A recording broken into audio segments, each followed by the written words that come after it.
नमस्कार दोस्तों। भले ही 2025 का साल है, लेकिन हालत और हालात वही हैं जो बंटवारे के दौर में थे।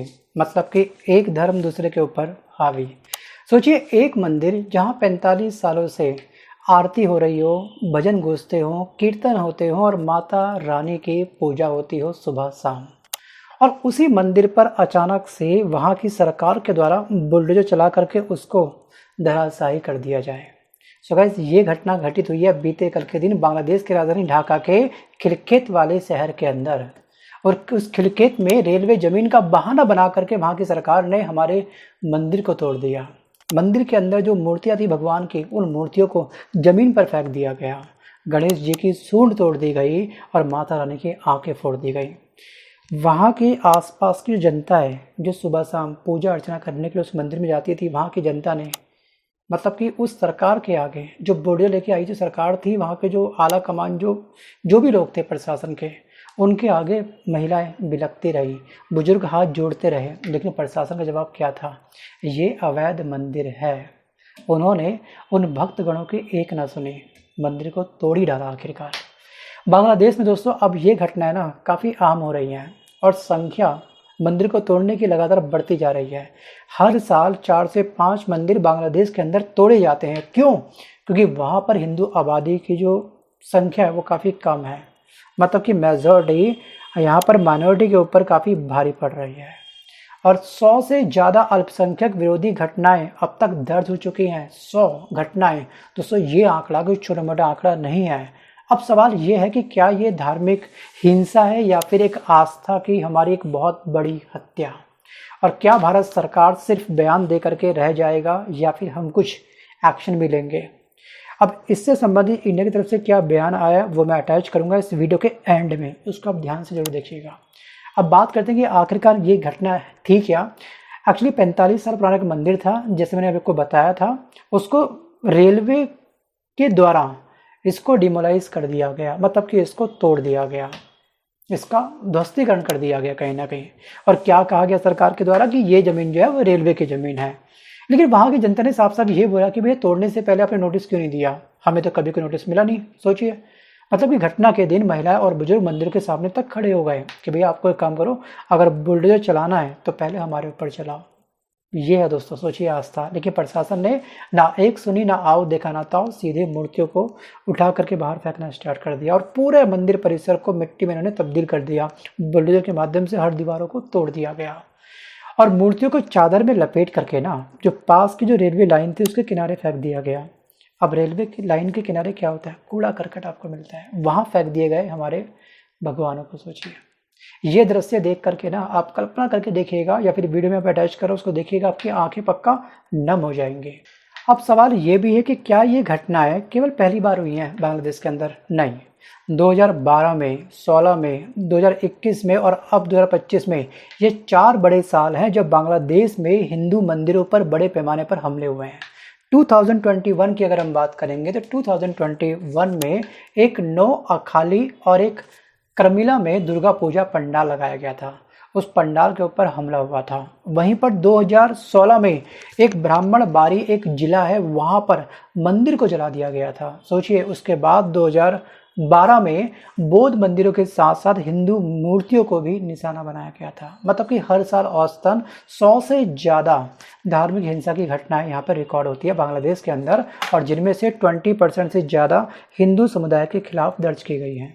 सोचिए, और बांग्लादेश की आबादी में ना अब जो हिंदू आबादी है वो केवल 8% है, जबकि 1947 का ये जो आंकड़ा था कि बांग्लादेश में उस समय कितनी हिंदू आबादी रहती है, उस समय आबादी थी 22% के आसपास। जबकि आबादी लगातार बढ़नी चाहिए थी हमारी हिंदू आबादी, लेकिन आबादी हमारी लगातार क्या हो चुकी है? डिक्रीज हो चुकी है, केवल मात्र रह चुकी है 8% के आसपास।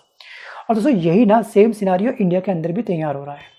अगर आप एवरेज निकालोगे हिंदू मुस्लिम कितने हैं इंडिया के अंदर, उसका स्क्रीनशॉट अटैच कर दूंगा, वीडियो को पॉज करके आप लोग पढ़ लीजिएगा। अब बात करते हैं कि आखिरकार यहाँ पर बांग्लादेश सरकार का क्या पक्ष है। सरकार ने साफ साफ यहाँ पर ये बोला, यूनुस सरकार जो है ना, उसने साफ साफ ये बोला कि हमने कई बार नोटिस दिया था, मंदिर की रजिस्ट्री नहीं है। लेकिन सवाल ये है कि क्या 45 साल से एक जगह मंदिर खड़ा है, पूजा हो रही है, और अचानक आप उसे अवैध कैसे कह सकते हैं? और प्रधानमंत्री शेख हसीना जब सरकार थी ना, उस समय हिंदू आबादी के ऊपर हमले तो होते थे, लेकिन वो संख्या काफ़ी कम हुआ करती थी। लेकिन जब से ये यूनुस की सरकार बनी है तब से जो इस्लामिक जो कट्टरपंथी सरकार है वो लगातार हिंदुओं के ऊपर हावी हो रही है, ये हम साफ साफ देख रहे हैं। अब बात करते हैं कि आखिरकार भारत की क्या प्रतिक्रिया है। देखिए, भारत सरकार ने इस घटना पर कड़ी निंदा करी है, जो हम लोग हर बार करते हैं, और विदेश मंत्रालय ने साफ साफ ये कहा है कि ये धार्मिक स्वतंत्रता का सीधा सीधा उल्लंघन है। अगर 8% हिंदू को सुरक्षित ना समझे तो ये गंभीर मानवाधिकार हनन है। और भारत ने बांग्लादेश से ये मांग करी है कि धार्मिक स्थलों की सुरक्षा सुनिश्चित की जाए, और जो अल्पसंख्यकों पर जो हमले कर रहे हैं लोग, उनके लिए, मतलब कि उन हिंदू आबादी के लिए, अल्पसंख्यकों के लिए हम कह सकते हैं कि एक स्पेशल प्रोटेक्शन फोर्स बननी चाहिए और दोषियों पर एक कड़ी कार्रवाई होनी चाहिए। और ये बात बिल्कुल सही भी है। भाई, जो माइनॉरिटी है उसके ऊपर मेजोरिटी क्यों हावी पड़ रही है? भाई, आपका जो सरकार है या आपका देश है, आपका संविधान के हिसाब से नहीं चलता क्या? बस जिसकी मेजोरिटी अधिक हो वो कुछ भी कर सकता है, अपनी भगवान है। शायद ये फीलिंग उनके अंदर आ चुकी है। दोस्तों, अब बांग्लादेश के हिंदुओं में जो डर का माहौल है ना, वो अब दिन प्रतिदिन बढ़ता जा रहा है, क्योंकि बांग्लादेश में आज मंदिर टूटा है, कल हमारे घर टूटेंगे, परसों शायद हमारे शरीर, मतलब कि डायरेक्ट मेजोरिटी माइनॉरिटी के ऊपर हमला कर सकती है। एक्चुअली बीते कल के दिन 45 साल पुराना जो मंदिर टूटा है, उस मंदिर जब टूट रहा था उस समय वहाँ की जनता ने साफ साफ ये बोला है, वहाँ के प्रशासन से, वहाँ की सरकार से, कि हमने माता रानी को अपने बच्चों की तरह पाला है और उन्हें ज़मीन पर हमारे सामने फेंक दिया गया। जब वहाँ पर वीडियो शूट किया गया था, वहाँ की जनता का ये कहना है। सोचिए, आज के समय में बांग्लादेश के अंदर रहने वाले जो छोटे बच्चे हैं वो आज स्कूल जाने से काफ़ी डरने लगे हैं, क्योंकि मेजॉरिटी संख्या मुस्लिम धर्म के लोगों की है वहाँ पर, और बच्चे, हिंदू बच्चे डर रहे हैं कहीं वो उन पर हावी ना हो जाए। अब लोगों ने मंदिर में जाकर के पूजा करना बंद कर दिया है, क्योंकि किस मंदिर पे कौन सा हमला हो जाए कुछ नहीं पता। पहले हमले हुए हैं बहुत ज़्यादा मंदिरों के ऊपर डायरेक्ट। ये डर, ये खौफ सिर्फ धार्मिक असहिष्णुता नहीं है दोस्तों, ये उनके अस्तित्व पर, हम कह सकते हैं हमारे अस्तित्व पर सीधा एक बहुत बड़ा हमला है। अब बात करते हैं क्या समाधान हो सकता है। बांग्लादेश को कदम उठाना पड़ेगा, उठाना भी चाहिए, और हमारी भारतीय सरकार ने वहाँ के एम्बेसडर से बात करनी चाहिए कि भैया वहाँ की सरकार कर क्या रही है हमारे हिंदू के साथ में। और मंदिरों को रजिस्टर करने के लिए, मतलब कि रजिस्टर्ड होना चाहिए हर एक मंदिर या फिर जो भी मस्जिद हो, वो सब रजिस्ट्रेशन प्रक्रिया होनी चाहिए। लेकिन यहाँ पे धर्म को लेकर के पार्शियलिटी ना हो कि किसी की आपने पंजीकरण प्रक्रिया काफ़ी टफ कर दी हो और किसी के लिए काफ़ी ईजी कर दी हो, ये बिल्कुल ना हो।